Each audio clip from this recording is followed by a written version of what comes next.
صفحہ ہے قرآن پاک کا، گر گیا کیچڑ میں، اب آپ کیا کریں گے؟ پیر رکھ کے گزر جائیں گے؟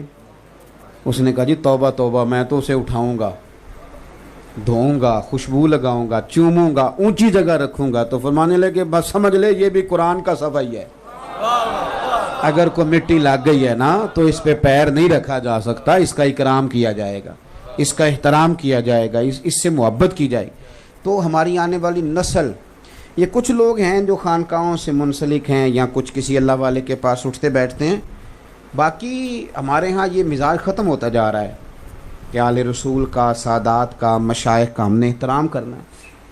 یہ آہستہ آہستہ چیزیں ختم ہوتی جا رہی، ان کو دوبارہ لائیں، اپنے شیڈول میں شامل کریں، اپنے بچوں کو یہ چیزیں بتلائیں۔ اور یہ جو آداب ہوتے ہیں یہ لوگوں کو حدود میں بند کرتے ہیں، جو بندہ ادب نہیں کرتا وہ بے حد ہو جاتا ہے، اور جو لوگ حدود سے باہر نکل جاتے ہیں، جو سید کا ادب نہیں کرے گا ابا کا کیسے کرے گا، اماں کا کیسے کرے گا؟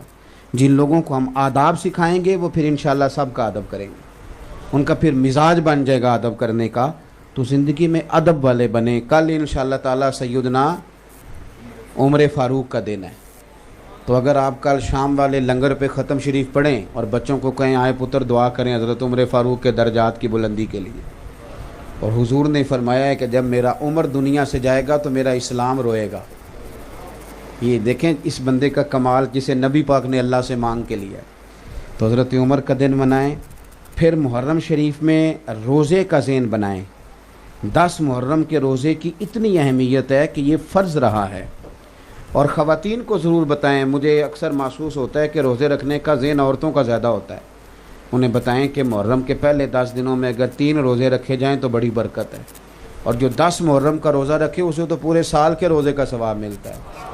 تو یہ تھوڑا سا ذوق پیدا کریں، اور اگر ہو سکے ممکن ہو تو بچوں کو بتائیں کہ یہ صبح ہمارا اسلامی سال شروع ہوا ہے، ہماری تو عبادات اسلامی طریقے سے ہیں، ذی الحج میں ہی حج ہوگا، رمضان میں ہی روزے رکھے جائیں گے، شعبان میں شب برات ہوگی، تو آپ کو اسلامی سال یاد ہوگا، پھر بہت ساری آسانیاں ہوں گی۔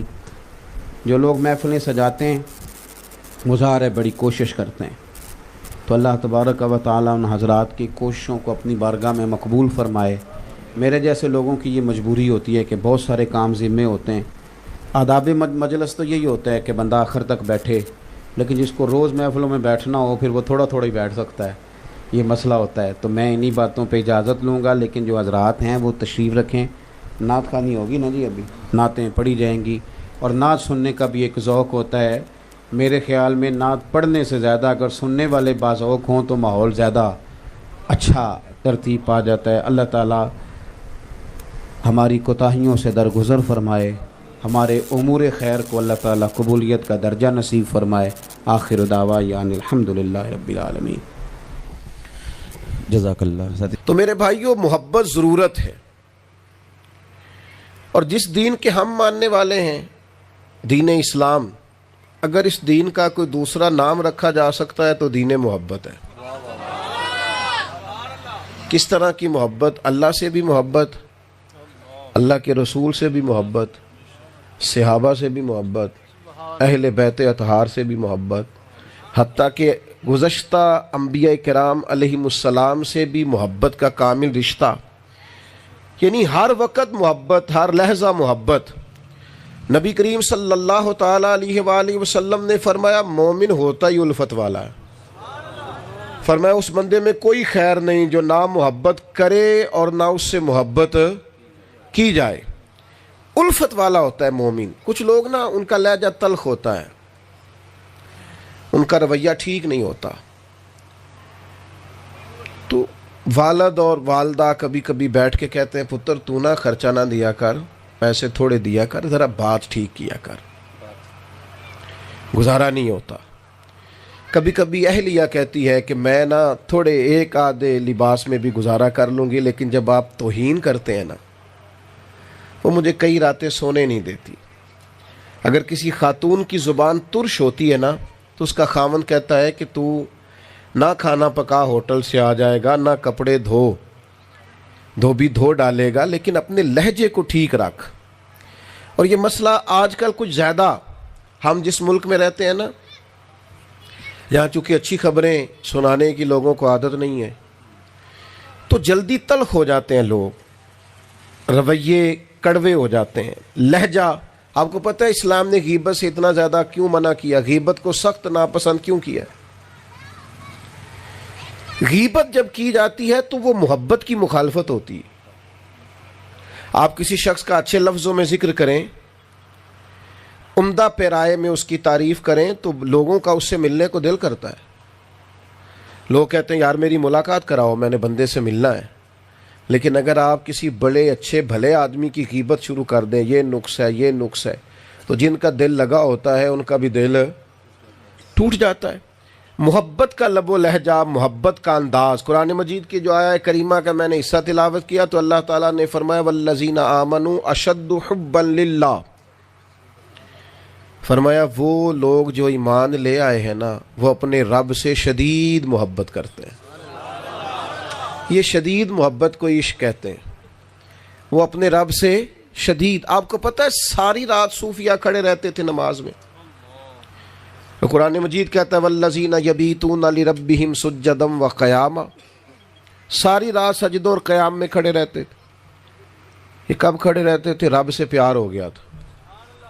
جب محبت الہی غالب آتی ہے، اللہ سے پیار ہو جاتا ہے، پھر ساری رات لوگ کھڑے رہتے ہیں. ساری رات. ایک پوری جماعت آئی تھی حضور کی بارگاہ میں صحابہ کی،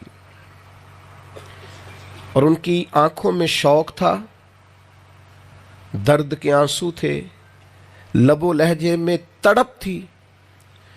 انہوں نے آ کے عرض کی یا رسول اللہ صلی اللہ علیہ وسلم، دیر ہو گئی تسبیح پڑھتے ہوئے، سجدے کرتے ہوئے، جانیں قربان کرتے ہوئے، رب کے نام کی مالا جپتے ہوئے. دل بڑا کرتا ہے، ہمیں بتائیں نا ہمارا رب کہاں ہے. اس کو ملنے کو جی چاہتا ہے. یہ سنو، حضور فرماتے ہیں تم میں سے جس کا رب سے ملنے کا شوق ہے نا، اللہ بھی اس کی ملاقات کو پسند فرماتا ہے. آپ سبحان اللہ نہ کہیں جی، آپ نے وہ خطیب بلایا جو بغیر سبحان اللہ کے بھی گزارا کر لیتا ہے. آپ صرف بات سنیں، بے شک چپ کر کے سنیں، کوئی ضرورت نہیں. آپ توجہ کریں، اثر کرے نہ کرے سن تو لے میری فریاد، نہیں ہے داد کا طالب یہ بندہ آزاد. آپ کوئی سبحان اللہ ماشاء اللہ نہ کہیں، میری بات غور سے سنیں. آپ حضور فرماتے تم میں سے جس کا رب سے ملنے کا شوق ہے. پتہ ہے ڈاکٹر اقبال کیا فرماتے ہیں؟ کہتے ہیں میں تیرے عشق کی انتہا چاہتا ہوں، میری سادگی دیکھ کیا چاہتا ہوں، میرا ذرا سا تو دل ہے مگر شوق اتنا وہی لن ترانی سنا چاہتا ہوں. مالک میرا دل کرتا ہے میں تجھے کہوں کہ میں تجھے دیکھنا چاہتا ہوں، اور تو کہے لن ترانی، تو نہیں دیکھ سکتا. دل کرتا ہے. اور ایک مقام پہ کہتے ہیں کبھی اے حقیقت منتظر نظر آنا لباس مجاز میں، لاکھوں سجدے تڑپ رہے ہیں میری جبین نیاز میں. صحابہ نے عرض کی یا رسول اللہ یار یہ شوق پیدا کرو، یہ شوق ہونا چاہیے. اس بندے سے ملنے کو بڑا دل کرتا ہے جس کے ساتھ فوٹو اچھی آئے گی. وہ اس جگہ جانے کو بڑا دل کرتا ہے جہاں لوگ بتاتے ہیں جگہ خوشنما ہے. یہ دیکھو صحابہ کا بھی دل کر رہا ہے. عشق الہی میں تڑپ کر عرض کی یا رسول اللہ بتائیے نا رب کہاں ہے. تو اللہ کریم نے قرآن مجید نازل کیا، فرمایا وَإِذَا سَأَلَكَ عِبَادِي أَنِّي فَإِنِّي قَرِيبٌ. محبوب جب میرے بندے آپ کے پاس آ کے میرے بارے میں پوچھے تو ان سے فرما دیجئے میں تو ان کے قریب ہی ہوں. وہ جب بھی دعا مانگیں گے میں قبول کروں گا. اللہ کی محبت میں وارفتگی، شوق، درد. اور پھر یہی محبت مکمل ہوتی ہے جب نبی پاک سے محبت ہو. اچھا ہمارے ہاں نا محبت رسول کے نعرے لگتے ہیں، بڑی اچھی بات ہے، یہ نعرہ بھی بڑا قیمتی ہے. اور محبت رسول اور نعت رسول پاک اور نبی پاک کی بات یہ ساری یہ محفلوں کی حد تک رہ جاتی ہے. اصل نعت پتہ کون سی ہے؟ جو بندہ تنہائی میں سنتا ہے. کوئی بندہ موجود نہیں ہے، اللہ ہے یا اللہ کا رسول ہے، اس نے چاہے موبائل پہ نعت لگا لی ہے لیکن اس کا دل لگ گیا پورا حضور کی نعت کے ساتھ، پورا دل، پوری اس کی کیفیت بند. دیکھو نا، محبت تو نظر آتی ہے، محبت جب ہوتی ہے تو وہ اپنے ثمرات رکھتی ہے، اپنی علامتیں. یہ کیسی محبت ہے کہ محفل میں جا رہا ہوں کسی سے ادھاری ٹوپی لے کے، اور تھوڑی دیر کے لیے مولانا نے کہا دونوں ہاتھ اگر کھڑے کر لو گے تو عاشق رسول ہو. یہ کوئی علامت نہیں ہے، یہ تو کچھ تھوڑی سی روٹین ورک کی چیزیں ہیں. لوگوں نے بعض اوقات ماحول ٹھیک کرنے کے لیے اور اگر کوئی ناراض نہ ہو تو اپنا فن دکھانے کے لیے مزاج بنا لیا ہے، ورنہ محبت کا رنگ کچھ اور ہوتا ہے. آپ اندازہ کیجئے نا، حضرت ثوبان بن مالک حضور کی بارگاہ میں آئے ہیں اور مسجد نبوی شریف میں بیٹھ گئے اور اکیلے ایک کونے میں بیٹھ کے رو رہے ہیں، اور انہوں نے اپنی زبان سے اظہار محبت نہیں کیا بلکہ انہیں حضور نے پوچھا ہے کیوں روتے ہو، تو وہ اور رونے لگ گئے. کریم نے فرمایا ہوا کیا؟ عرض کی یا رسول اللہ صلی اللہ علیہ وسلم، جب آپ کی یاد بڑا ستاتی ہے نا تو حضور میں مسجد میں آ کے زیارت کر لیتا ہوں. آج ایک بات نے گھر میں بیٹھے بیٹھے پریشان کر دیا ہے کہ سرکار کے صدقے جنت تو ملے گی پر حضور تو ہوں گے نبیوں کے ساتھ، تو وہاں جنت میں زیارت کیسے ہوگی؟ کیا کہا تھا درویش نے، وہ جنت میرے کس کاری جتھے یار نظر نہ آوے. اب ان کے آنسو، اور یہ انہوں نے کوئی قوم سے داد امداد لینے کے لیے بات نہیں کی، جلسے میں کوئی بہترین نقطہ نہیں چھوڑا، یہ انہوں نے یہ نہیں کہا میں آج آپ کو ایک ایسی بات بتانے لگا وہ آپ تڑپ جائیں گے. یہ ان کا سرکار کے ساتھ معاملہ ہے.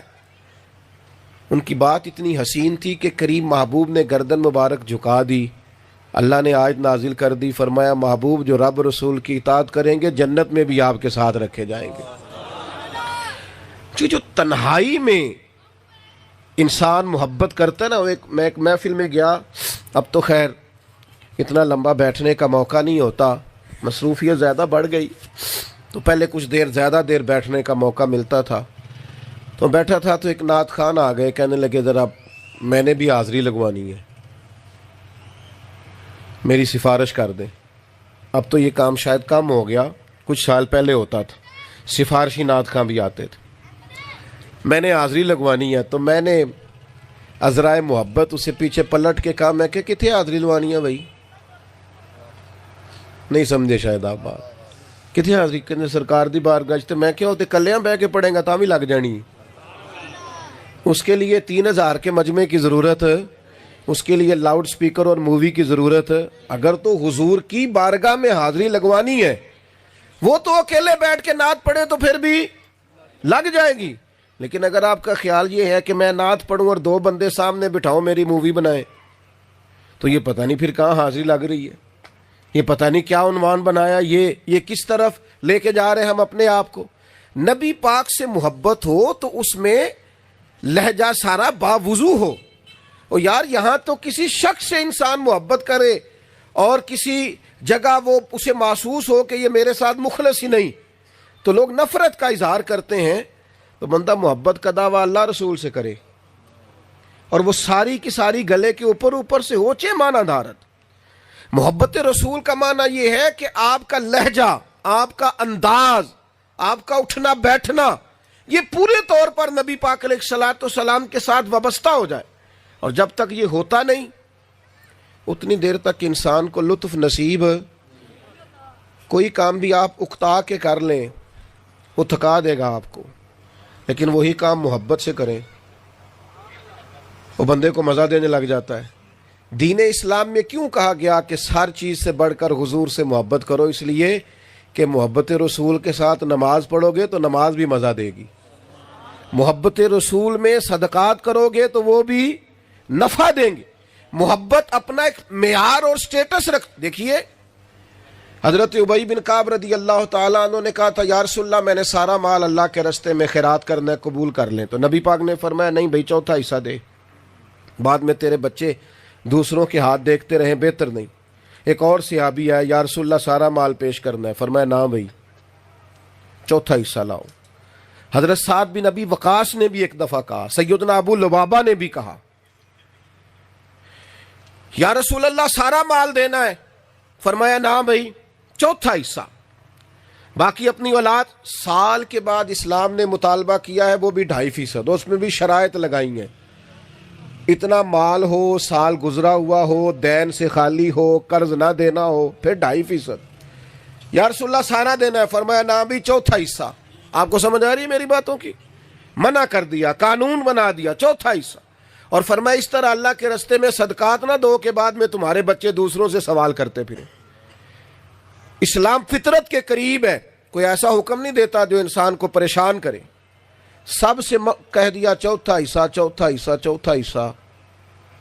حضرت صدیق اکبر سارا لے آئے، اور اتنا لائے کہ وہ جو کپڑے انہوں نے پہنے تھے نا وہ بھی اتارے، ٹاٹ کا لباس پہنا، یعنی تینوں لب دیں آپ گواچے، سانو اپنی خبر نہ کوئی، ساتھوں تے پارے نہیں آ ککھ گلیاں دے، تے سانو آخ دے لوگ شدائی وَإِذَا قِيلَ لَهُمْ آمِنُوا كَمَا آمَنَ النَّاسُ قَالُوا أَنُؤْمِنُ كَمَا آمَنَ السُّفَهَاءُ۔ ساتھوں پارے ککھ گلیاں دے تے آکھن لوگ شدائی، ننگ نموس دا ساڑ کے چولا، گل پہنے ہے تاج گدائی، سجنا سا اپنا آپ گوایا تاں یار نے چاتی پائی۔ سارا لے آئے، ان سے نہیں فرمایا چوتھا حصہ لاؤ، فرمایا تیرا سارا ہی قبول ہے۔ اور جناب عمر رضی اللہ تعالیٰ عنہ فرماتے ہیں، یعنی لہجہ ہی اور تھا، سوال میں ہی بڑا فرق تھا۔ مجھ سے حضور نے پوچھا کیا لے کے آئے ہو، اور جناب ابو بکر صدیق سے پوچھا بھلا گھر کیا چھوڑ کے آئے ہو۔ سوال میں بڑا فرق تھا۔ آپ پر جب تک وہ غلبہ نہیں ہوتا، جب تک غائب درجے کا وہ، ہم نے اپنے دور میں کچھ مشائخ کو دیکھا، بزرگوں کو دیکھا، جب وہ درس حدیث دینے مسند پر بیٹھتے، ان کی وزاداری اور طرح کی ہوتی۔ شیوخ بیٹھے ہیں حدیث پڑھانے کے لیے اپنی اپنی مسندوں پر، تو کیفیت یہ ہے کہ انہوں نے تازہ وضو کیا ہے، سر پہ امامہ باندھا ہے، سونی خوشبو لگائی ہے، ایسے ہے جیسے کسی تقریب میں جا رہے ہیں۔ پوچھا کیا ہونے لگا ہے؟ میں اپنے نبی کی حدیث بیان کرنے لگا ہوں۔ اور میرے بھائیوں، نبی کریم کی محبت، حضور کا پیار جب تک ذہن اور طبیعت پر پوری طور پر غالب نہ آئے، اتنی دیر تک نیرا دعویٰ کرنا اور یہ کہنا کہ جناب میں کو کسی سے کم معاش کے رسول ہوں، اس کی سمجھ آتی؟ کبھی کبھی اکیلے بیٹھا جائے، حضور کی نعت پڑھی جائے، کبھی ڈھونڈ کے سیرت کی کوئی کتاب لی جائے، کبھی انسان اس شخص کے پاس جائے۔ ایک تو یہ ہے نا کہ آپ نے محفل سجائی ہے، حافظ صاحب نے نعت شریف پڑھی ہے، خوب ہو گیا، تو کبھی ویسے بھی جائے نا اسپیشل کوئی کسی نعت خواہ کے گھر، اور دروازے پہ دستک دے کے کہ دل بڑا بے چین ہے، ذرا سرکار کی 2 نعتیں تو سنائے۔ آپ کا وہ قلبی معاملہ ہو حضور کے ساتھ، اور صحابہ کا نا انوکھا انداز نبی پاک سے پیار کرنے کا، منفرد رویہ، اس کے اندر پوری انفرادیت۔ بخاری مسلم میں حدیث ہے، نبی پاک علیہ السلام ایک صلح کرانے کے لیے تشریف لے گئے، تو کریم دیر سے آئے تو صحابہ نے حضرت صدیق اکبر کو مصلی امامت پہ کھڑا کر دیا، دوران نماز حضور آ گئے۔ میرا خیال ہے جتنی توجہ سے صحابہ نماز پڑھتے تھے اس کا کوئی تصور نہیں کر سکتا، لیکن جیسے ہی حضور تشریف لائے، انہوں نے ایک ہاتھ پر دوسرا ہاتھ مار کے جناب صدیق اکبر کو مطلع کیا۔ حضرت صدیق نے کیا کیا؟ عین حالت نماز میں، عین حالت نماز میں قدم پیچھے ہٹایا۔ پتہ نہیں کہاں بیٹھ کے وہ لوگ باتیں کرتے ہیں جو کہتے ہیں حضور کا خیال آ جائے تو نماز ٹوٹ جاتی ہے۔ میں نے کہا نادانو، اتنی دیر ہوتی نہیں جتنی دیر نبی پاک کا خیال نہ آئے۔ السلام علیکہ ایھا النبی، حضور کا خیال آیا کہ نہ؟ اور بالکل واضح لفظ اللہم صلی علی محمد وعلی آل محمد۔ اب کہاں بیٹھ کے بات کرتے ہیں، بولے ہیں سمجھے ہی نہیں کیا کہہ رہے۔ عین حالت نماز میں حضرت صدیق اکبر نے قدم پیچھے ہٹایا تو سرکار نے فرمایا پڑھائیے نماز۔ انہوں نے پھر قدم پیچھے ہٹایا، پھر ہٹایا، حضور مصلی پہ کھڑے ہوئے، کوئی نہیں توجہ کی آپ نے بات پر۔ یعنی عین حالت نماز میں بھی نبی پاک کی تعظیم۔ علماء نے مسئلہ لکھا ہے، نبی کریم کسی کو آواز دیں، بندہ نماز پڑھ رہا ہو، نماز توڑ کے آ جائے، حضور کی بات سنے، واپس جا کے وہیں سے نماز شروع کر لے جہاں سے توڑی تھی. سجدہ سہو کی بھی ضرورت نہیں, اس کی نماز میں کوئی فرق ہی نہیں آیا. این حالت نماز میں حضرت صدیق اکبر پیچھے ہٹے, این حالت, یعنی نماز پڑھا کہ میں تیں ول ویکھاں, میں نو کعبہ بھول گیا آئی. اب بھول گئیاں نہیں سب صوم صلاتاں تے اکو یار دا فکر پہ آئی. نبی پاک صلی اللہ تعالی وسلم مصلی پہ کھڑے ہوئے, نماز مکمل کی اور انداز گفتگو دیکھیے. فرمایا جب کہا تھا تو کیوں نہیں پڑھائی؟ جب کہا تھا تو لوگ کہتے ہیں وہ فلانا حکم بھی تو ہے نا, تو حکم تو ہوا تھا, جب کہا تھا تو کیوں نہیں پڑھائی؟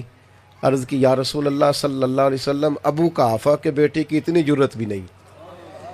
کبھی کبھی کچھ معاملات ایسے ہوتے ہیں جو خالصتاً غالب ہو جاتے ہیں انسانی ذہن پر, پورا غلبہ ہو جاتا ہے. اگر محبت کو سمجھنا ہو نا تو ہمارے ایک دوست تھے, وہ کہتے تھے یار اس وقت نا بڑا عجیب لگتا تھا جب والدہ پابندیاں لگاتی تھی نا کہ ٹائم نہ لایا کر, وہ سردی ہے تو نے سویٹر ہی نہیں پہنا, اور تو کھانا ہی نہیں کھاتا, تو دودھ ہی نہیں پیتا. کہتے کسی وقت نا گھٹن محسوس ہوتی تھی. کچھ عرصہ وہ ملک سے باہر رہ کے آئے تو کہتے مجھے لگتا تھا وہاں کی زندگی آزاد ہے. کہتے تو کچھ نہیں تھے, ادب مانے تھا, لیکن کسی وقت نا گھٹن محسوس ہوتی, یار ہر وقت کی پابندیاں, یہ کرو یہ نہ کرو, یہاں بیٹھو یہاں نہ جاؤ. بعض بچے اس دور کے اندر اس کو بھی اپنے اوپر بوجھ معاذ اللہ سمجھتے ہیں. کہتے بڑا عجیب لگتا تھا. تو کہتے کبھی دبے لفظوں میں یا کبھی اشارے کنائے میں اپنی اماں سے شکوہ کرتا نا, تو میری اماں پنجابی تھی, دیسی تھی, وہ کہندی پتر جدو بال ہون گے لگ پتا جائے گا, یہ جدو بال ہون گے ادو لگ پتا جائے گا. یہ خود بخود احساس بالکل جوان ہوتا ہے باپ, ابھی اس کی عمر 26-27 سال ہے, بہترین کپڑے پہننے کے دن ہیں, لیکن حالات خراب ہو جائے نا تو اپنی بیوی سے کہہ رہا ہوتا ہے میرے نویں ہی نے تو بالاں دے لے آئی تے کپڑے, میں بالکل ٹھیک ہوں. ہم نے ایسے لوگ دیکھے ہیں جو 2 نوکریاں کرتے ہیں, دیر سے گھر آتے ہیں, ان سے پوچھو کیوں اتنی مشقت بچے پڑھانے نے. او بھائی محبت ہوتی ہے تو رنگ ظاہر کرتی ہے اپنا, اس کی کیفیات بدل جاتی ہیں, انداز کچھ اور ہو جاتا ہے. ہم نے محبت رسول کا معنی نہیں سمجھا, ہم نے سمجھا یہ ایک مخصوص جلوس نکالنے کا نام ہے, یہ مخصوص لوگوں کا وتیرہ ہے. یاد رکھنا دین کی روح حضور کا پیار ہے, دین کی اصل نبی پاک کا پیار ہے. اگر, اور پھر میں کہہ چکا ہوں محبت اپنی اپنی ہوتی ہے.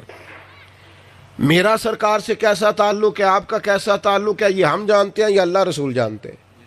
یہاں تو آپ نے مجھے دیکھا ہے دستار میں اور داڑھی میں اور بڑی کرسی پہ, تو کہہ سکیں گے شاید بہت بڑا عاشق ہے, لیکن یہ تو صبح قیامت راز کھلے گا کس نے کس رنگ میں پیار کیا اور کس نے کس انداز میں پیار کیا.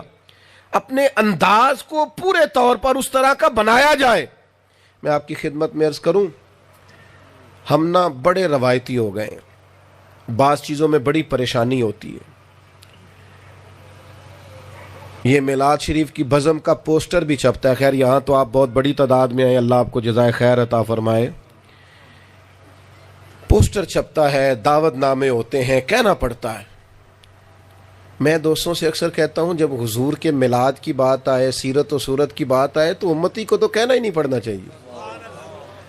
یہاں تو حضور کی محفل میلاد کے لیے قرآن دازی ہونی چاہیے کہ اس دفعہ سارا میرے کھاتے میں. یہ جو ہمارا تعلق ہے سرکار سے, جو نسبت ہے, یہ نسبت اس بات کا تقاضا کرتی ہے کہ ہر چیز سے. میں ایک دفعہ ملتان سے آگے ایک, ابھی بھی ان سے ہمارا بڑا پیار ہے, ماشاءاللہ 2-3 فیکٹریاں ان کے پاس ہیں, اللہ نے وسائل دیے, تو مجھے دعوت دینے آئے. میں ان کے ہاں چلا گیا محفل میلاد میں. میں نے عجیب نظارہ دیکھا. وہ بندہ, اتنی بہترین اور اتنی بڑی محفل میلاد سجی ہوئی ہے, اتنے سارے لوگ آئے ہوئے ہیں, لیکن وہ, میں نے کہا وہ کدھر ہے ہمارے میزبان جو دعوت دینے آئے؟ تو کہنے لگے وہ دیگا کھولنے. تو میں نے واقعی دیکھا سارے کپڑے اس کے کام کرنے والوں کی طرح آلودہ اور بڑی اس کی عجیب کیفیت. تو میں نے کہا بھیا یہ کیا ہے؟ تو ان کی آنکھوں کی چمک بتاتی تھی کہ کچھ باتیں لوگوں سے داد لینے کے لیے نہیں. کچھ نہیں جی, کچھ نہیں پیر صاحب, کوئی ایسی بات نہیں. تو ان کے ساتھ کھڑے ساتھی مجھے کہنے لگے یہ سب سے تگڑا آدمی ہے اس علاقے کا، لیکن حضور کی محفل کرتا ہے تو دریاں بھی خود بچھاتا ہے، یہ ایک ایک دانہ خرید کے لاتا ہے جو اس نے پکانا ہوتا ہے، یہ ہر اس شخص کی اور کبھی سٹیج پہ نہیں بیٹھا، یہ پیچھے، وہ شہرت سے بچنے والا پیچھے پیچھے رہتا ہے۔ میرا جی چاہتا ہے ساری غزلیں اس پیارے کے نام کرے، اتنی وارفتگی ہے سرکار سے، اتنی محبت ہے کہ پیچھے پیچھے ہٹ کے دور سے نظارہ لینا کہ میں نے اپنے نبی کی محفل سجائی، اسے کسی تصویر کی، کسی فوٹو کی، کسی کمنٹس کی، کسی لوگوں کے تعارف کی کوئی حاجت نہیں رہتی۔ دوستو، خالص پیار کیا جائے، انداز اختیار کیا جائے۔ اور یار میرا بیٹا بھی اس دن پوچھتا ہے کہ آج خصوصی لائٹیں لگ رہی ہیں، آج خیر ہے۔ چھوٹے چھوٹے بچوں کا مزاج ہوتا ہے، وہ گھر میں کوئی انفرادی کام ہو تو پوچھتے ہیں آج کیا ہے۔ یہ ہماری نسل نو تک پیغام جائے کہ رسول اللہ کی محبت کس طرح دلوں میں بیٹھی ہوئی، رنگ اور ہو، انداز نرالا ہو۔ ایک صحابی تھے، اچانک نظر پڑی سرکار کے چہرہ نور پر، تو تڑپ کے عرض کی حضور میں قربان جاؤں، خیریت تو ہے؟ تو نبی کریم نے فرمایا 3-4 دن سے میں نے کھانا نہیں کھایا، کھجور پانی پہ گزارا ہے۔ صرف میٹھا کھانا ہی سنت نہیں، فاقہ کرنا بھی سنت ہے۔ صرف مسواک سے دانت صاف کرنا ہی سنت نہیں، دل صاف رکھنا بھی حضور کی سنت۔ ہم نے نا اسوہ بھی اپنی مرضی کا، سنت شریعت کا مفہوم بھی لوگوں نے اپنی اپنی مرضی کا بنا لیا۔ یا رسول اللہ صلی اللہ علیہ وسلم کیا ہوا؟ فرمایا 3-4 دن سے کھانا نہیں کھایا۔ تو فوراً وہ صحابی گھر گئے، گھر والوں سے پوچھا کچھ کھانے کو ہے؟ تو انہوں نے کہا کچھ بھی نہیں۔ پھر وہ اڑوس پڑوس سے پتہ کیا تو پتہ چلا کچھ بھی نہیں۔ پھر وہ بیٹھے نہیں۔ یہ جو محبت ہوتی ہے نا، یہ بیٹھنے نہیں دیتی، یہ رستہ بھی بناتی ہے۔ یہ محبت ہو گئی ہے نا، بیٹے کو محبت ہو گئی ہے کہ میرے باپ کا انتقال ہو گیا، یا باپ بوڑھا ہو گیا، یا بیمار ہو گیا، میں نے اپنا گھر سنبھالنا ہے۔ بہنیں چھوٹی ہوتی ہیں لیکن بھائی کہتا ہے نا میں نے شادی نہیں کرانی، پہلے بہنوں کی کرنی۔ وہ پردیس میں، اور وہاں بیٹھ کے میں نے دیکھا ہے ٹیلی فون پہ ساری ہدایات دے رہا ہے۔ پیار ہو گیا ہے نا خان، محبت تو رنگ بناتی ہے۔ آپ ابا جی سے کہیں جی پیار آپ سے بڑا ہے پر روٹی بڑا بھائی دے گا آپ کو، پیار آپ سے بڑا ہے پر کپڑے بڑا بھائی لے کے دے گا، تو ابا جی کہیں گے تو پیار بھی پاس ہی رکھ، میں پیار بھی اسی سے لے لوں گا۔ جب سارا خیال اس نے رکھنا ہے تو خالی پیار؟ بھئی حضور سے محبت ہے، کوئی اس کا اثر بھی۔ نماز پڑھا کرو، کہتے ہیں دعا کرو میرے لیے، کمال ہو گئی ہے۔ آپ باقی سارے کام بغیر دعا کے کر رہے ہیں، نماز کیوں بغیر دعا کے نہیں ہوتی؟ یہ داڑھی شریف رکھ لو، حضور کی سنت پہ چلو، کہتے ہیں بٹ آپ دعا کریں میں نے ٹھیک ہو جانا ہے۔ بھئی کب؟ آپ کا دعویٰ تو حضور کی محبت کا ہے، تو یہ رنگ کیوں نہیں بدل رہا زندگی کا؟ اطوار اور عادات کیوں نہیں بدل رہی؟ وہ صحابی جب گھر سے بھی کچھ نہیں ملا سرکار کو پیش کرنے کو، بظاہر باہر سے بھی کچھ نہیں ملا، تو یہودی کے باغ میں مزدوری کرنے چلے گئے۔ صاحب طبقات نے لکھا ہے مزدوری کی باغ میں پانی بڑا گہرا تھا کنویں کا، ایک ڈول پانی کا نکالنے پر ایک کھجور ملتی تھی، کئی ڈول نکالے، چادر بچھا لی، کھجوریں اس میں رکھیں، ہاتھوں پہ چھالے پڑ گئے۔ حضور کی بارگاہ میں وہ لے کے حاضر ہوئے، کریم محبوب نے کھجور اٹھائی، منہ میں رکھی، اور پھر اس صحابی کا چہرہ دیکھا۔ غربت کا بھی رنگ ہے اور مشقت کے بھی اثرات ہیں، اور اندر جو جذبہ ہے وہ روشنی بن کے آنکھوں میں اتر آیا ہے۔ کریم نے ایک سوال پوچھا، فرمایا کس نے مجبور کیا تمہیں؟ یہ تمہارے ہاتھوں پہ چھالے، وجود پہ پسینہ، مجبوری کیا تھی بتاؤ؟ تو ایک ہی سوال تھا تو ایک ہی جواب آیا، لمبی باتیں نہیں۔ کس نے مجبور کیا؟ تو عرض کی حضور ہمیں کوئی بھی نہیں مجبور کر سکتا، ہمیں تو آپ کی محبت نے مجبور کیا ہے۔ آپ کی اپنے آپ کو کبھی محبت کے ہاتھوں بھی مجبور کریں۔ ہم نا بڑی ادھر ادھر کی ویڈیوز دیکھتے ہیں، بڑے تبصرے، بڑی خبریں۔ آپ ناراض نہ ہوئیے گا، شوگل میلے والی ویڈیوز اگر کسی ملک میں بہت چلیں لیکن نعت پاک کا وہ رویہ نہ ہو، حضور کی حدیث پاک کے لیے وہ رنگ نہ ہو، تو میرا خیال ہے ہمیں اپنے رویوں پر غور کرنا چاہیے. ہمیں اپنی توجہ بدلنی چاہیے. میں اپنے موبائل کو کھولوں اور اس کے اندر معاذ اللہ ثم معاذ اللہ کسی کا مذاق اڑایا گیا ہو, کسی پر طنز کیا گیا ہو, اس کے لیے تو بہت سارا مواد ہو, لیکن نبی پاک کی 4 نعتیں بھی نہ ہوں. اور ہوں میں عاشق رسول, میں سفر کرتا جا رہا ہوں, سفر کرتا آ رہا ہوں, اور میری گاڑی میں معاذ اللہ گانا باجا تو چل رہا ہے, اور کئی فضولیات اور لہو و لعب تو چل رہا ہے, لیکن حضور کی سیرت پاک پر میری توجہ ہی نہیں. مجھ سے ایک دوست نے سوال پوچھا کہ آپ لوگ بیان کرتے ہیں امام جلال الدین سیوطی کو 70 مرتبہ سرکار کی زیارت ہوئی, یہ کیسے ہوئی؟ تو میں نے کہا ایک تو جواب اس کا روحانی ہے کہ جو آدمی صاف ستھرا رہے, حلال کھائے, سچ بولے, تو اس کی روحانیت ایسی ہوتی ہے کہ زیارت ہو جاتی ہے, شرائط پائی جاتی ہیں. تو ایک اس کا عقلی جواب بھی ہے. بس بات ختم کرنے لگا, غور کیجئے. ایک عقلی جواب بھی. میں نے کہا جو بندہ سارا دن رکشہ چلاتا ہے وہ خواب میں بھی رکشہ چلاتا ہے. نہیں سمجھ آئی بات کی آپ؟ جو سارا دن سائیکل چلاتا ہے وہ خواب میں بھی ایسا ہوتا ہے کہ نہیں؟ ہلکا ہلکا ایسے ایسے تو کریں, اگر غلط ہے تو ایسے ایسے کر دیں. جو سارا دن کرتے ہیں وہ خواب آتی ہے کہ نہیں؟ اللہ کرے آپ سمجھیں. انشاءاللہ جو دن میں نعت سنے گا خواب میں بھی نعت ہی سنے گا. اور نعت کے دوران اگر اس نے سارا دن وہ ویڈیو دیکھی ہے جس میں مدینہ شریف ہے, مکہ شریف ہے, احد شریف ہے, بدر شریف ہے, تو انشاءاللہ تعالیٰ پھر وہ خواب میں بھی انہی چیزوں کو دیکھے گا. امام جلال الدین سیوطی جو سارا دن سرکار کی حدیثیں پڑھتے پڑھاتے تھے, حضور کے تذکرے لکھتے تھے, تو پھر زیارت بھی تو انہیں سرکار مدینہ کی ہونی ہے نا. جو کام دن بھر کریں گے وہی ہوگا. تھوڑا سا اپنے انداز کو بدلیں. ایک آخری گزارش آپ کی خدمت میں یہ ہے کہ نبی پاک کی محبت نہ انسان کو نرم دل کر دیتی ہے. حضور کا پیار بندے کو معاف کرنے والا بنا دیتا ہے. حضور سے محبت کرنے والوں میں عداوتیں نہیں ہوتی, ان کے پروٹوکول نہیں ہوتے, جھوٹی انہا نہیں ہوتی. سرکار سے محبت کرنے والے حضور کی امت سے محبت کرتے ہیں. اپنے اتنا لمبی تو زندگی نہیں ہے, اپنے معاملات پر توجہ دیں. ویسے تو ہمارا خیال ہے فلانا بندہ سیاسی ہے, لیکن تھوڑے بہت ہم سارے ہی سیاسی ہیں. کوئی گھر کی سیاست کرتا ہے, کوئی خاندان کی کرتا ہے, کوئی گلی. ناراض ہو گئے ہو آپ کی, چلو بات نہیں کرتے, کسی اور کی کر لیتے ہیں. لیکن یہ کہ کسی نہ کسی حد تک سارے ہی سیاسی.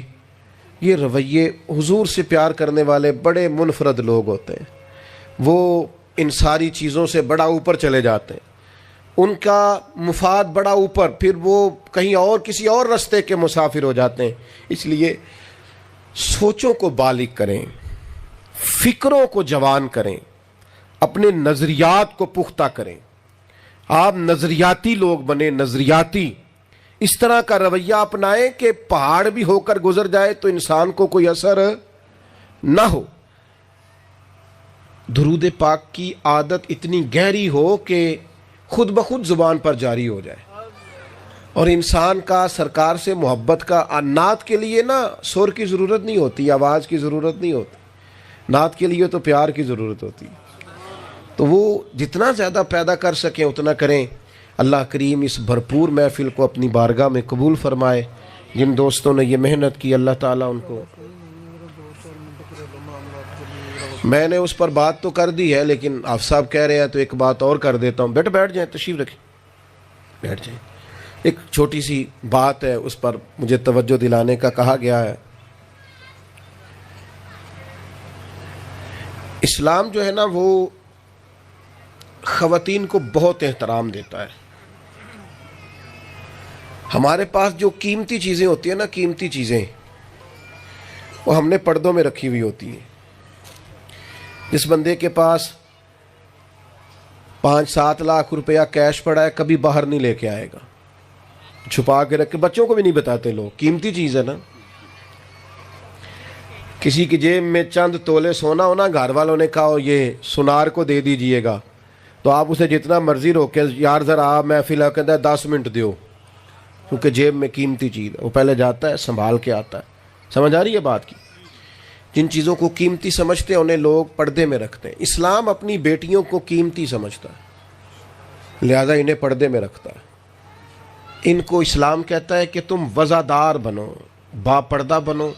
اور پردے کا مطلب یہ نہیں ہے کہ بی بی برقع پہن لے اور سارا بازار ہوا ہے تو کہ میں پردہ دار ہوں، برقع جو پہنتی ہوں. پردہ دار اس خاتون کو کہتے ہیں جو ضرورت کے بغیر گھر سے نکلے ہی نہ. اور دوسری بات، آج میرا دل ہے میں کر دوں، گھر کے اندر ماحول کو بہتر رکھنے کے لیے سب سے زیادہ کردار خاتون کا ہوتا ہے. کبھی بھی خاوند کو اس کٹہرے میں کھڑا نہ کریں کہ وہ باپ کے مقابلے میں آئے، ماں کے مقابلے میں آئے. کبھی بھی اس طرح کا رویہ نہ اپنائیں. ماں باپ جس طرح کے بھی ہوں وہ جنت اور دوزخ ہوتے ہیں. خدمت جنت ہے، نافرمانی دوزخ. کبھی ایسا ماحول نہ بنائیں گھر میں. اپنے ظرف کو بڑا کریں. اس طرح خاوند کا اکرام ضروری ہے، اسی طرح جو رشتے اس سے متعلقہ ہیں ان تعلق والے رشتوں سے بھی اپنے تعلق کو وابستہ رکھنا بڑا ضروری ہے. تھوڑا دل بڑا کریں. ہمارے گھروں میں ایسی جنگ لگی ہوئی ہے، ایک بچہ کہنے لگا میرا گھر جانے کو دل ہی نہیں کرتا، اس لیے جب جاتا ہوں لڑائی ہوتی ہے. تو گھر تو سکون کی جگہ ہے، آپ نے اسے بے سکون کر دیا. تو میری گزارش ایسا نہیں ہے کہ سب جگہ خواتین کی وجہ سے مسائل ہیں، لیکن اگر وہ کردار ادا کریں گی تو بڑی حد تک بہتری ہو جائے گی. حضرت عمر فاروق رضی اللہ تعالیٰ عنہ خادم سے کہنے لگے بوڑھی سے پوچھو. تو پوچھا اماں السلام علیکم. وعلیکم السلام. اماں کیا بات ہے؟ تو اماں کہنے لگی جاؤ دوڑو، تمہیں کیوں بتاؤں، دیہات کی سیدھی سادی بی بی، جاؤ بھاگ جاؤ. کہا نہیں اماں مہربانی کرو، اندر تو آنے دو. بڑی منت کے بعد اماں مانی. عمر فاروق عام آدمی نہیں جس سے دنیا کامتی ہے. حضرت عمر اندر گئے. اماں کیوں پریشان ہو؟ تو اماں کہنے لگی تمہیں کیوں بتاؤں، میرا اپنا دکھ ہے.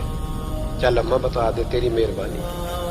اماں کہنے لگی میں ایک بیوہ ہوں، بے اولاد ہوں، کوئی میرا سہارا نہیں.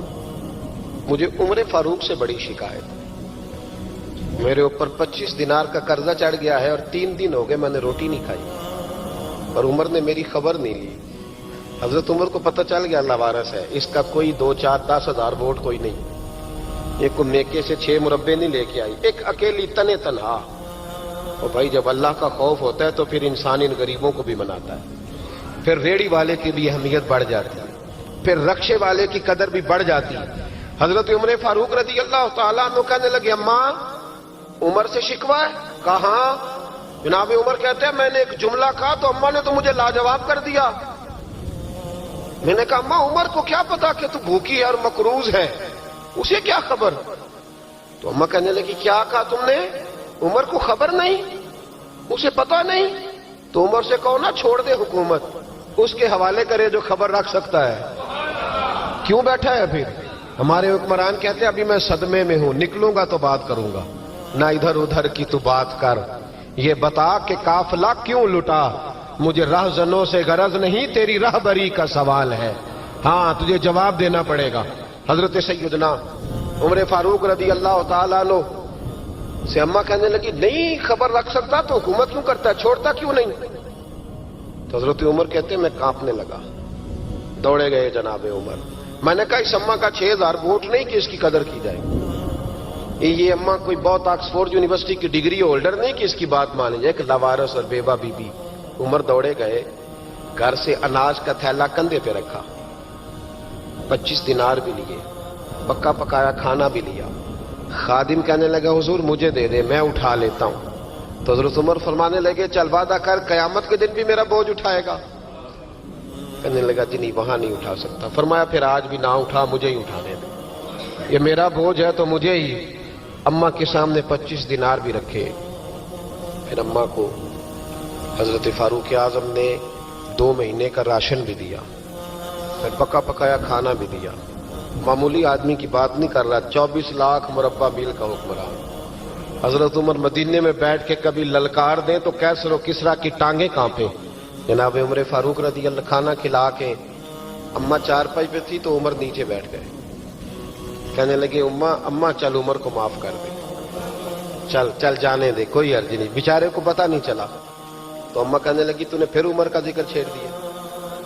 بیٹے میرے گھاؤ بڑے گہرے ہیں، میرے زخم بڑے سخت ہیں، کلیجہ پھٹے تو تجھے دکھاؤں کتنی تکلیف میں ہوں. میں تو پکا ہوا پھال ہوں، کسی وقت بھی دنیا سے چلی جاؤں گی. میں نے عمر کو معاف نہیں کرنا. جب میں قبر میں جاؤں گی نا، نبی کریم علیہ السلام آئیں گے تو میں عمر کی شکایت کروں گی. میں کہوں گی حضور اس سے پوچھئے یا رسول اللہ بیوہ اور بوڑھی کا خیال ہی نہیں کیا؟ تو آپ کے غلام کہتے ہیں میں نے عمر کو کبھی اتنا روتے نہیں دیکھا جتنا آج روئے. کہنے لگے اماں عمر کو میں جانتا ہوں وہ کمزور ہے، یہ شکایت نہ لگانا، وہ کمزور ہے، مقابلہ نہیں کر سکے گا، یہ شکایت نہ لگانا، چل معاف کر دے. تو اماں کہنے لگی اچھا تو مجھے کچھ اچھا لگتا ہے، جا تیری خاطر عمر کو معاف کیا، تو پیارا لگا ہے، جا معاف کیا، تیری خاطر معاف کیا، تیری خاطر عمر کو معاف کیا. حضرت عمر فاروق کہنے لگے مجھے لکھ کے دو. کون اتنے جتن کرتا ہے؟ کون؟ کسی سے کہنا جا اپنی اماں کو منا لے، تو کہتے ہیں نہیں نہیں میری غلطی کوئی نہیں تو مناؤں کس بات پہ؟ ہمیں تو 20 دلیلیں آتی ہیں. جا ابا کے پیر پکڑ لے. پتہ ہے نبی پاک علیہ السلام نے فرمایا جس کا باپ راضی ہوگا اسی کا اللہ راضی ہوگا، اور جس کا باپ ناراض ہوگا وہ سارا دن وظیفے پڑھے اس کا اللہ راضی. یہ ابو داؤد شریف کی حدیث ہے. نا جی بڑی مہربانی پیسے نہ لائیے گا. اب بات سنیں، وہ بھی میں سمیٹنے کی طرف آ رہا ہوں، ختم کر رہا ہوں، آپ میری بات پہ توجہ رکھیں. عزیز بھائی، نبی کریم صلی اللہ تعالی علیہ وسلم نے جو اپنے غلاموں کی تربیت کی تو حضرت عمر فاروق کہنے لگے لکھ کے دو، لکھ دو. تو اماں کہنے لگی آپ لکھیں میں سائن کر دیتی ہوں، آپ لکھ دیں میں سائن کرتی ہوں. حضرت عمر نے لکھا فلاں بنت فلاں کو عمر سے شکایت تھی، پھر انہوں نے عمر کو معاف کر دیا. اماں سائن کرنے ہی لگی تھی کہ مولا علی شیر خدا آ گئے، حضرت عبداللہ ابن مسعود آ گئے. اوہو عمر یہاں بیٹھے ہوئے ہو، میں سارے مدینے میں تلاش کر رہا تھا، یہاں بیٹھے ہو، وہ کچھ لوگ ملنے آئے، نکلو. اماں نے سنا کہ یہ عمر تھے تو اماں اٹھ کے کھڑی ہو گئی. آئے ہائے عمر تھے، آپ عمر تھے؟ تو جناب عمر کہنے لگے اماں تو نے جو کہا ٹھیک کہا، لیکن اپنے وعدے پہ قائم رہا، یہ ذرا سائن کر دے. اماں نے سائن کیے تو حضرت عمر فاروق فرمانے لگے علی آ گئے ہو تو بطور گواہ تم بھی دستخط کر دو، عبداللہ ابن مسعود تم بھی بطور گواہ جب سائن ہوئے تو جناب عمر نے رکا لپیٹا اور مولا علی شیر خدا سے فرمانے لگے علی یہ رکھ لو، مجھے لگتا ہے میں تم سے پہلے دنیا سے جاؤں گا، اور جب میں پردہ کر جاؤں نا تو یہ رکا میرے کفن میں رکھ دینا. اگر حضور علیہ السلام نے پوچھا نا میری امت کے ساتھ کیا سلوک کر کے آئے ہو تو رکا نکال کے کہوں گا یا رسول اللہ ایک بوڑھی ناراض تھی میں اسے بھی راضی کر کے آیا حضور یہ میں راضی. بھائی جب تک ہم اللہ سے نہیں ڈرتے معاشرہ اصلاح پذیر نہیں ہو سکتا. حضرت عمر فاروق رضی اللہ تعالیٰ عنہ نا باہر والوں کا بھی بڑا سخت حساب کرتے تھے. بڑا ایک گورنر صاحب نے لباس بڑا شاندار پہننا شروع کر دیا تھا تو حضرت عمر نے اتروا کے نا تو انہیں ٹاٹ کا لباس پہنا کے تو اونٹ چرانے کی ڈیوٹی دے دی تھی. اتنا سخت احتساب کرتے. کسائی کی دکان پر بھی 1-2 گھنٹے کھڑے ہوتے تھے. جو آدمی مسلسل 2 دن گوشت خریدتا تھا نا فرماتے تھے اس کا ٹیکس بڑھا دو، لوگوں کو دال نہیں مل رہی اور یہ روز گوشت کھاتا ہے. حضرت فاروق اعظم اس کو جزیہ کہا جاتا تھا یا کچھ اور معاملات ہوتے تھے بڑھا دیتے تھے. مسلسل جو 2 دن آدمی گوشت کھاتا تھا فرماتے تھے مدینے میں غربت ہے، اگر یہ والا نظام تم کرو گے تو غریب لوگ کس کی طرف دیکھیں گے. لیکن اس سے زیادہ بڑھ کر جو ان کی زندگی کا معیار اور سٹیٹس تھا وہ یہ تھا کہ اپنے گھر کا خاص خیال رکھتے، خاص توجہ کرتے. ملک شام سے اور ایران سے کچھ لوگ آپ کی خدمت میں آئے تو وہاں سے کچھ کنیزیں بھی آئیں. ان کے بادشاہ پیغام لے کے شاہ ایران کی کنیز کو ملکہ نے کہا کہ نا حضرت عمر کی زوجہ کو دیکھ کے آنا ذرا کس طرح کی ہے. ہمارے ملک میں کیا کہتے ہیں خاتون اول جی، خاتون باقی سارے دووں میں خاتون اول، ذرا خاتون اول کو دیکھ کے آنا. تو وہ جب آئی نا گھر میں ملنے تو کہا کہ مجھے میری ملکہ نے کہا تھا کہ عمر کی زوجہ سے اہلیہ سے ملاقات کر کے آنا. تو حضرت عمر کی اہلیہ نے نا ایک جوڑا کپڑوں کا دے دیا ملکہ کے لیے اور ایک خوشبو کی شیشی دے دی. اب جب وہ تحفے وہاں گئے تو اس ملکہ نے نا کچھ سونے کا سامان بھیجا، کچھ زیورات بھیجے، کچھ تحائف بھیجے. جب حضرت عمر کے گھر آئے نا وہ خادم لے کے آیا، اس نے کہا جی آپ کی اہلیہ نے تحفے بھیجے تھے. تو جواب میں شاہ ایران کی بیوی نے یہاں جس ملک کا وہ سفیر تھا انہوں نے بھی یہ بھیجے. حضرت عمر فاروق نا وہ تحفے لے کے گھر گئے تو جا کے کہنے لگے اپنی اہلیہ سے یہ تو کب سے تحفے تحائف بھیجنے لگ گئی ہے، یہ کب سے نظام شروع ہو گیا؟ تو کہ حضور